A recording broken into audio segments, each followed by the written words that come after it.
বর্ষাকালে কাপড় শুকাতে সমস্যা হচ্ছে, এখন থেকে প্লাস্টিক বোতল দিয়ে আপনি যত খুশি তত কাপড় শুকিয়ে নিতে পারবেন, কোনো রকম ঝামেলা ছাড়াই, কোনো রকম পরিশ্রম ছাড়াই আপনি নিশ্চিন্তে কাপড় শুকাতে পারবেন।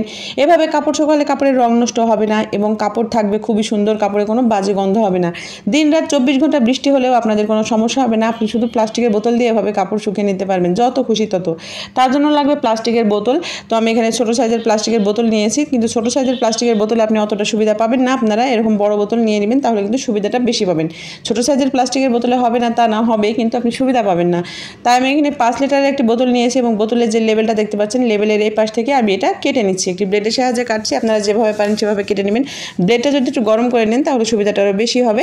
তো আমি ব্লেডটা গরম না করে এভাবে সমান করে কেটে নিচ্ছি। কেটে নেওয়ার পরে দ্বিতীয় স্টেপে চলে যাচ্ছি। দেখতে পাচ্ছেন বোতলের যে কাটা অংশগুলো আমি সমান করে নিব। এটি কেচির সাহায্যে আমি এভাবে সমান করে কেটে নিচ্ছি।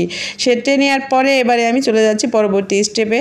আমি এভাবে এই কেচির মাথাটা গরম করছি এবং 2 ইঞ্চি দূরত্বে আমি একটা করে ছিদ্র করে নিচ্ছি। ঠিক 1.5 থেকে 2 ইঞ্চি দূরত্বে ছিদ্রগুলো করতে হবে, খুব কাছাকাছি ছিদ্রগুলো কিন্তু করলে হবে না।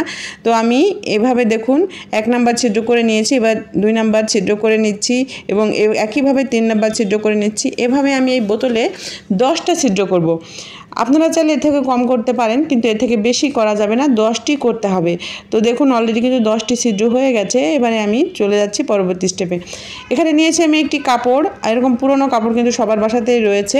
একটু মজবুত টাইপের কাপড় নেবেন, কাপড়ের জন্য নরম না হয়। এবারে আমি 1 ইঞ্চি চওড়া করে কাপড়গুলো এভাবে টুকরো করে কেটে নিচ্ছি। যেহেতু আমি 10টি ছিদ্র করেছি, আমি এখানে 11টি টুকরো করে কাপড় কাটবো। 10টা ছিদ্রের জন্য অবশ্যই 11টি টুকরো কাপড় লাগবে। তো আমি 10টা ছিদ্রের জন্য 10টা কাপড় এবং এক্সট্রা একটি 11টা কাপড় কেটে নিয়েছি। এবারে যেটা করব, আমি যে ছিদ্রগুলো করেছিলাম ছিদ্রের ভেতরে এই কাপড় কাটার এক মাথায় এভাবে দিয়ে গিট মেরে দেবো। অবশ্যই 2টো গিট মারতে হবে, একটা গিট দিলে কিন্তু হবে না। তো আমি এভাবে 2টো গিট মেরে নিয়েছি। এবারে আমি আরও একটি কাপড় নিয়ে নিলাম এবং আরও একটি ছিদ্রের ভিতরে দিয়ে আবারও এখানে 2টো গিট দিয়ে দিচ্ছি। তো এভাবে 10টা ছিদ্রের ভিতরে আমি 10টা কাপড়ে দিয়ে গিট মেরে নিয়েছি। দেখুন এটা কিন্তু এই পর্যায়ে চলে এসেছে। তবে আমি লাস্ট কাপড়টাও এভাবে দিয়ে আপনাদের দেখাচ্ছি। আপনাদের কিন্তু প্রতিটা জিনিস আমি স্টেপ বাই স্টেপ দেখাচ্ছি, এখানে কিন্তু না বোঝার কিছুই নেই। তো আমি এখানে আরও একটি গিট পেয়েছি বা ছিদ্র পেয়েছি, সেখানেও আমি একটি গিট মেরে দিলাম। দেওয়ার পরে দেখুন ঠিক এই পর্যায়ে চলে এসেছে। এবারে আমি যেটা করব, এখানে আমি নিয়ে নিয়েছি কাপড় আটকানো ক্লিপ। আমরা কাপড় শুকানোর জন্য যে ক্লিপগুলো ব্যবহার করি সেই ক্লিপ নিয়ে নিয়েছি। তো যে কোনো ধরনের ক্লিপ আপনারা নিতে পারেন, সেটা স্টিলের ক্লিপ হোক বা এরকম প্লাস্টিকের ক্লিপ হোক, কোনো সমস্যা নেই। তো আমি এভাবে সবগুলো ক্লিপ আটকে নিব। তো দেখুন আমি অনেকগুলো ক্লিপ কিন্তু এভাবে আটকে নিয়েছি। যেহেতু 10টা কাপড় 10টা ছিদ্র, আমার কিন্তু 10টাই ক্লিপ লাগবে। তো আমি 10টা ক্লিপ এইভাবে দিয়ে দিলাম। এখানে কিন্তু 9 নাম্বার ক্লিপটা আমি আটকাচ্ছি। তারপরে লাস্টে আরও একটি ক্লিপ আছে, সেটাও আমি এভাবে আটকে দিব। আর ক্লিপগুলো কিন্তু 2টো গিট দিয়ে এভাবে আটকাবেন। তো দেখুন আমি কিভাবে আটকাচ্ছি, ক্লিপের ভেতর দিয়ে আমি 2টো গিট দিয়ে ক্লিপগুলো আটকে দিলাম।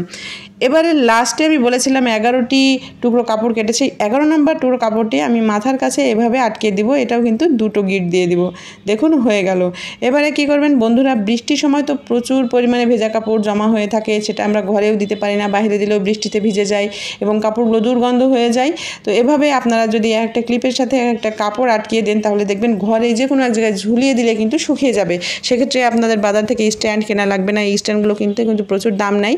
তো আপনি প্লাস্টিক বোতল দিয়ে কিন্তু এগুলো করে নিতে পারবেন। দেখুন আমি এখানে 2টো ক্লিপ দিয়ে কিন্তু একটা টি শার্টের 2 মাথা অর্থাৎ 2 কলারের কাছে গেঁথে দিচ্ছি। সেক্ষেত্রে কিন্তু এটা অনেকটা চড়া হয়ে থাকছে, সেক্ষেত্রে আলো বাতাস বেশি ঢুকবে এবং তাড়াতাড়ি শুকাবে। আর যেগুলো প্যাড সেগুলো একটা ক্লিপ দিয়ে আটকাচ্ছি। তো এভাবে আপনারা যদি বড় গেঞ্জি দেন সেটাও দিতে পারবেন, বা আপনি বড়দের জামা কাপড় দিতে পারবেন, দিয়ে ঘরের যে কোনো এক জায়গায় ঝুলিয়ে দিবেন, দেখবেন কত সহজে কাপড় শুকিয়ে যায়। এভাবে আপনি অনেকগুলো বোতল রেডি করে রাখবেন, দেখবেন বৃষ্টির সময় কাপড় শুকাতে কোনো রকম কষ্টই হবে না। শুধুমাত্র প্লাস্টিক বোতল দিয়ে আপনি এত সুন্দরভাবে কাপড় শুকানোর একটি স্ট্যান্ড তৈরি করে নিতে পারবেন বা অনেকগুলো স্ট্যান্ড তৈরি করে নিতে পারবেন। ভিডিওটি অনেক উপকারী, অবশ্যই ট্রাই করে দেখবেন।